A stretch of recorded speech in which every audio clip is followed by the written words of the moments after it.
अस्सलामुअलैकुम। फ़िज़िक्स की एमसीक्यूज़ की क्लासेस स्टार्ट करने जा रहे हैं जिसमें हम पास पेपर के एमसीक्यूज़ को सॉल्व करेंगे। तो सबसे पहले सेकंड ईयर के पास पेपर हम यहाँ पर सॉल्व कर रहे हैं जिसमें अप टू 15 टू 20 ईयर्स को कवर करेंगे। तो फर्स्ट चैप्टर हमारे पास जो है वो चैप्टर नंबर 11 जो कि हीट का है, इसको हम डिस्कस करते हैं। तो आइए देखते हैं कि किस तरीके से हमारे पास तमाम एमसीक्यूज़ को लॉजिकली हम इस सॉल्व कर सकते हैं। और अगर आप चाहते हैं कि ये फ़ाइल आपके पास आ जाए तो आप अबाउट में जाकर मेरे चैनल में वहाँ पर एक पूरी PDF file first year second year से रिलेटेड पास पेपर के एमसीक्यूज़ और न्यूमेरिकल्स वहाँ पर मौजूद हैं। तो अभी तो आपको यहाँ पर 2011 नज़र आ रहा होगा, लेकिन उसमें तकरीबन 1980 से आपके पास तमाम एमसीक्यूज़ और न्यूमेरिकल्स मौजूद होंगे विद आंसर। तो आप वहाँ से डाउनलोड कर सकते हैं। तो स्टार्ट करते हैं। पहला एमसीक्यूज़ 2011 का, चैप्टर नंबर 11 हीट। लिखा हुआ है kinetic energy per mole of N ideal gas किसके बराबर होती है? ऑप्शंस आपके सामने मौजूद हैं। तो देखिए, काइनेटिक एनर्जी का फॉर्मूला हम पढ़ते हैं कि काइनेटिक एनर्जी वैसे तो बराबर होती है काइनेटिक इस energy is equal to 3/2 kT। अच्छा, आपको लग भी रहा होगा कि ये ऑप्शन है, ये पहला वाला, लेकिन ऑप्शन ये नहीं है। क्यों? क्योंकि इन्होंने लिखा हुआ है काइनेटिक एनर्जी पर मोल। अच्छा, जब पर मोल यहाँ पर आइडेंटिफाई कर दिया तो ये वाला ऑप्शन इसका नहीं होगा। पर मोल में मतलब क्या है कि देखिए, ये जो फॉर्मूला मैंने यहाँ पर लिखा, ये फॉर्मूला फॉर वन मॉलिक्यूल है। अब एक मोल के लिए हमने मालूम करना है, तो एक मोल के लिए हमें इसको Na से डिवाइड करना पड़ेगा, एवागाडोज नंबर से। तो आपको पता है कि अगर K ओवर Na लिखा जाए तो K ओवर Na बराबर किसके होता है? ये R के बराबर होता है जी। तो अब फॉर्मूला K की जगह पर K ओवर Na आ जाएगा और Na K ओवर Na बराबर किसके होगा? R के। तो so the right answer is 3/2 RT। ठीक, पर मोल की बात कर रहे हैं। अच्छा, इसी ईयर में नेक्स्ट आने वाला जो एमसीक्यूज है वो क्या है? In adiabatic expansion the internal energy of the gas. Adiabatic में दो प्रोसेस हमने देखे हैं कि दो तरीके से प्रोसेस होते हैं एडियाबैटिक एक्सपेंशन में। एडियाबैटिक एक्सपेंशन है क्या? जिसके अंदर ना तो हीट इंटर होती है सिस्टम के अंदर, ना बाहर निकलती है। तो इसमें ये याद रखिएगा कि अगर गैस को हम कंप्रेस करेंगे तो उसका टेम्परेचर बढ़ेगा, और अगर गैस को एक्सपेंड करेंगे तो उसका टेम्परेचर कम होगा। तो गैस एक्सपेंड करने से टेम्परेचर कम होगा और इंटरनल एनर्जी टेम्परेचर पर डिपेंड करती है। So the right answer of this MCQs is decreases the internal energy for the adiabatic expansion is decreases. आगे बढ़ते हैं, 2012 के ऊपर चलते हैं और 2012 में देखते हैं हमसे कौन से एमसीक्यूज पूछे गए। लिखा हुआ है the maximum work done is possible in this process, isobaric, isothermal, isochoric, adiabatic. अगर हम आइसोबैरिक की बात करें तो आइसोबैरिक में आपको पता है कि डेल्टा क्यू बराबर होता है delta U plus delta W. और अगर हम आइसोथर्मल की बात करें तो आइसोथर्मल में आपको पता है इंटरनल एनर्जी ज़ीरो होती है, तो delta Q is equal to delta W. और अगर हम बात करें आइसोकोरिक की तो इसमें वर्क डन नहीं होता, तो delta Q is equal to delta U हो जाएगा।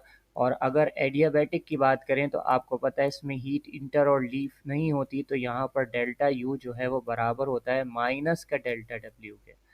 तो वर्क डन मैक्सिमम जो है वो पॉसिबल आपको यहाँ पर नज़र आ रहा होगा हीट सप्लाई करने से। जिस सबसे ज़्यादा किसके अंदर वर्क डन मिलता है वो है isothermal process. So the right answer is isothermal process. Isothermal process के अंदर तमाम की तमाम हीट इंटरनल एनर्जी के अंदर कन्वर्ट नहीं हो पाती, क्योंकि वहाँ पर इंटरनल एनर्जी ज़ीरो हो जाती है, change in internal energy zero हो जाती है आइसोथर्मल में। तो तमाम की तमाम हीट किस में कन्वर्ट होती है? वर्क में कन्वर्ट होती है। नेक्स्ट आपसे देखिए क्या पूछा जा रहा है कि absolute zero correspond to this temperature on Fahrenheit scale. Absolute zero, अगर आप यहाँ पर देखें एब्सोलूट ज़ीरो, एब्सोलूट ज़ीरो का मतलब होता है ज़ीरो केल्विन। Zero kelvin. अच्छा, अब आप ये भी जानते होंगे कि ज़ीरो केल्विन बराबर होता है -273 डिग्री सेंटीग्रेड। अब फ़ारेनहाइट में चेंज करना है, तो फ़ारेनहाइट में चेंज करने के लिए आपको एक फॉर्मूला पता होगा कि टी एफ जो है वो बराबर होता है 1.8 T C minus sorry plus 32, इस तरीके से।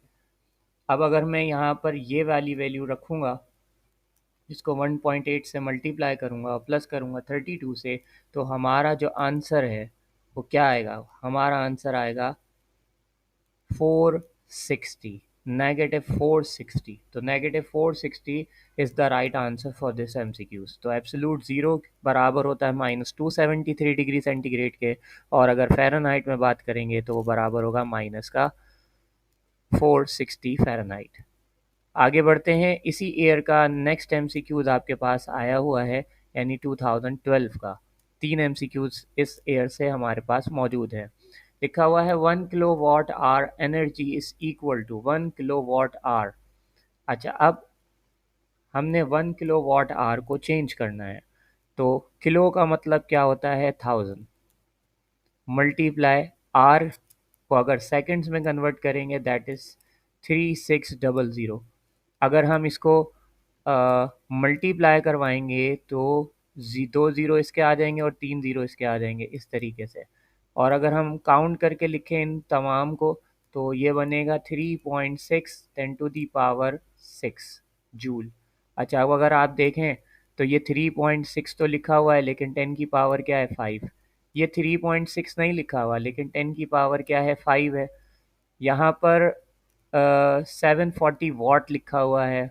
वॉट तो हो ही नहीं सकता, क्योंकि ये पावर की यूनिट है। और क्या लिखा हुआ है? 6.3 10⁵ तो इनमें से राइट आंसर क्या लग रहा है आपको? इसमें जो राइट आंसर है हमारे पास वो बी है। बी आपके पास कहलाएगा 36 10⁵, क्योंकि हमने क्या किया, इस पॉइंट के नोटेशन को यहाँ शिफ्ट किया और यहाँ से हमने एक डिजिट को माइनस करवा दिया। तो पॉइंट शिफ्ट करने से ये 36 10⁵ क्या बन गया? 5 बन गया। आगे बढ़ते हैं और 2013 के एमसीक्यूज को सॉल्व करते हैं। लिखा हुआ है the sum of all energies of molecule in the substance is called. तमाम मॉलिक्यूल्स की जो एनर्जी होती है किसी सब्सटेंस के अंदर, वो किसको रिप्रेजेंट करती है? तो वो रिप्रेजेंट करती है internal energy of the system. Internal energy, ठीक है। अच्छा, इसके बाद देखिए लिखा हुआ है काइनेटिक एनर्जी पर मोल। अभी हमने ऊपर सॉल्व किया था काइनेटिक एनर्जी पर मोल, तो दोबारा वही रिपीट हो रहा है। तो इसका राइट आंसर आपको मालूम है 3/2 RT कहलाएगा, ना कि KT कहलाएगा। आगे बढ़ते हैं 2014, और 2014 में हमारे पास ये 3 MCQs आए हुए हैं। लिखा हुआ है in this process no heat enter or leaves the system. बहुत ही आसान MCQs। इसका जो राइट आंसर है वो क्या है? Adiabatic process. उसके बाद लिखा हुआ है the heat energy can not be measure in. देखिए, हीट को जूल में भी मेजर करते हैं, BTU में भी मेजर करते हैं। केल्विन किसका यूनिट है? ये है टेम्परेचर का यूनिट। और कैलोरीज भी हीट की यूनिट ही कहलाती है। So the right answer is kelvin.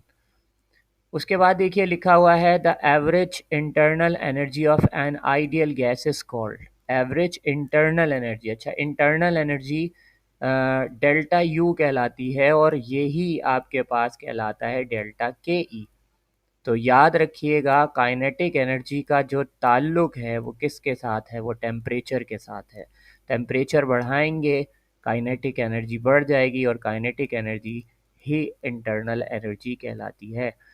Next पढ़ते हैं, और नेक्स्ट हमारे पास है 2015 का। लिखा हुआ है kinetic energy per mole of gas. तकरीबन देखिए हर साल यही एमसीक्यूज रिपीट हो रहा है। तो आपके पास यहाँ पर देखिए वही इसका जवाब हो जाएगा 3/2 RT। नेक्स्ट आपके पास देखिए लिखा हुआ है if temperature of cold body is decrease the efficiency of Carnot engine will.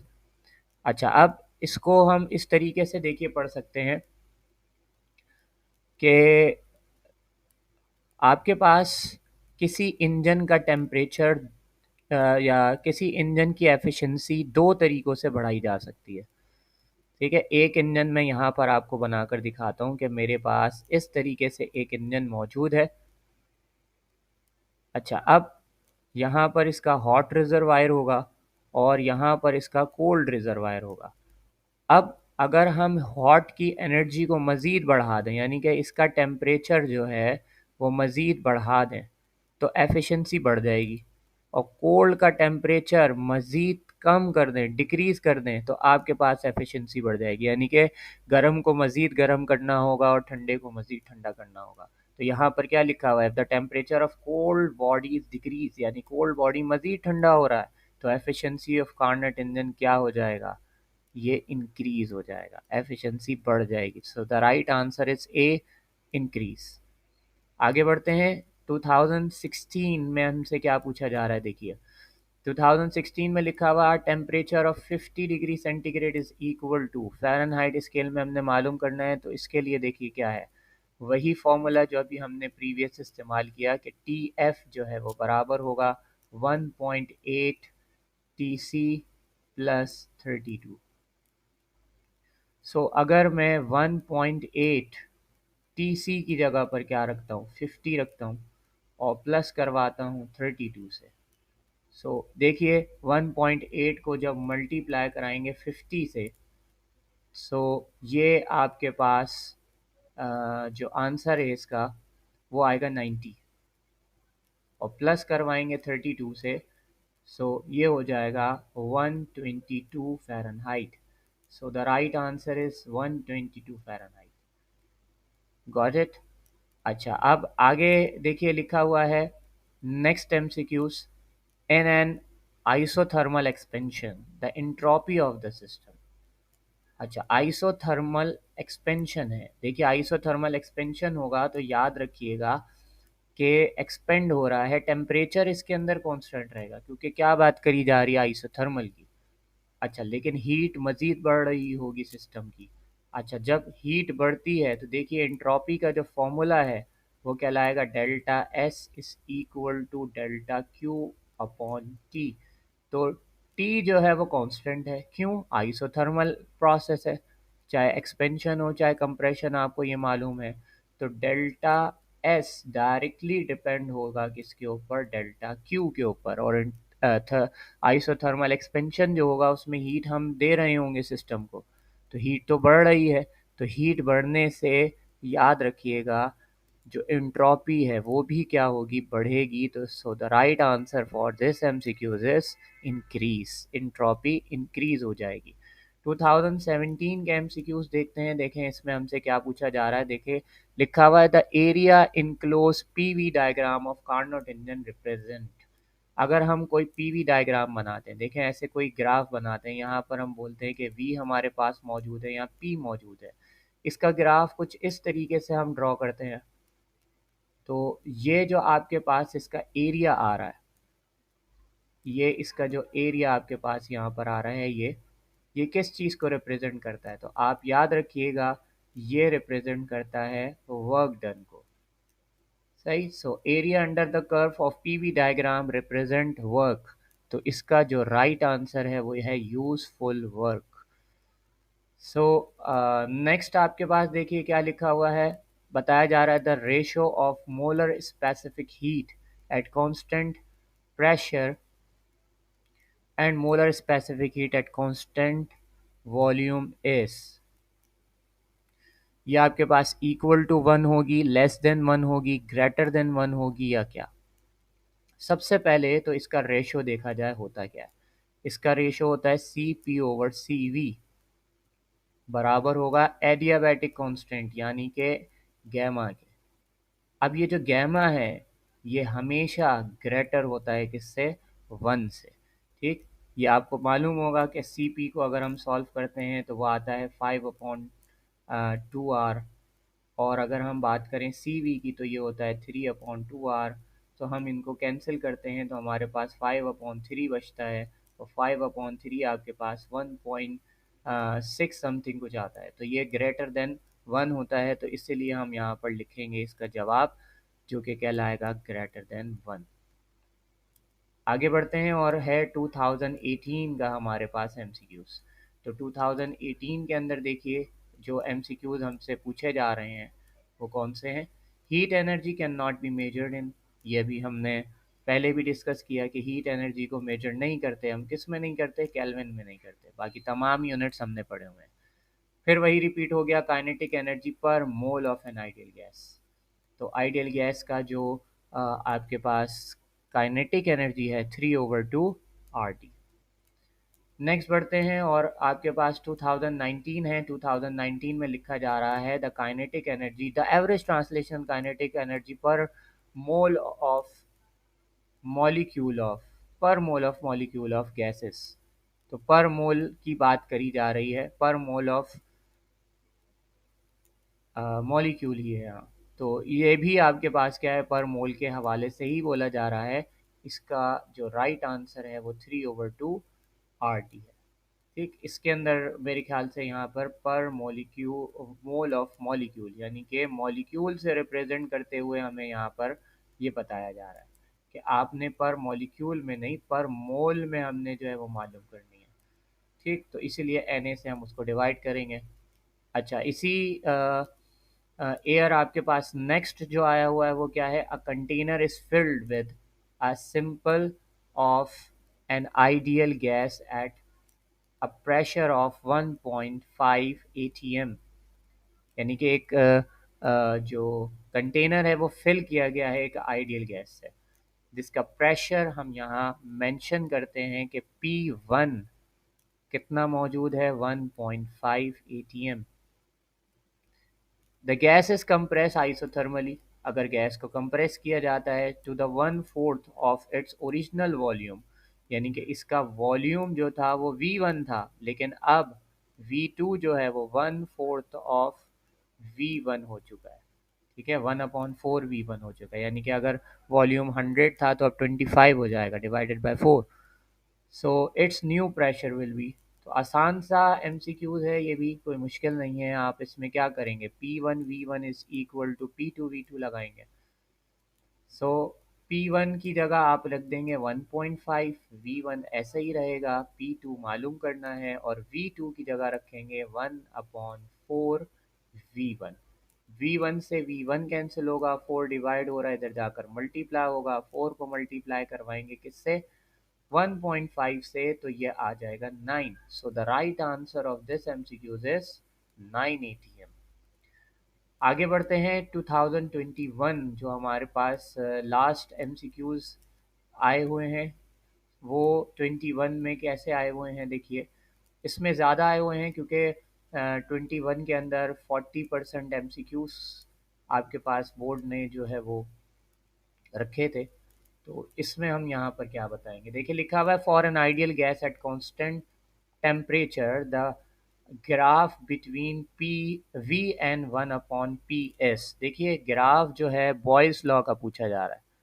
अगर हम प्रेशर यहाँ रखेंगे और वॉल्यूम यहाँ रखेंगे तो इसका ग्राफ इन्वर्सली डिपेंडेंट बनेगा ऐसे, यूं। लेकिन ये हमसे P और V के दरमियान नहीं पूछा जा रहा, बल्कि किसके दरमियान पूछा जा रहा है, V और 1/P।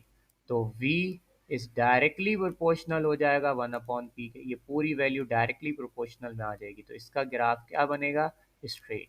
डायरेक्टली प्रोपोर्शनल का जो ग्राफ है वो स्ट्रेट बनता है।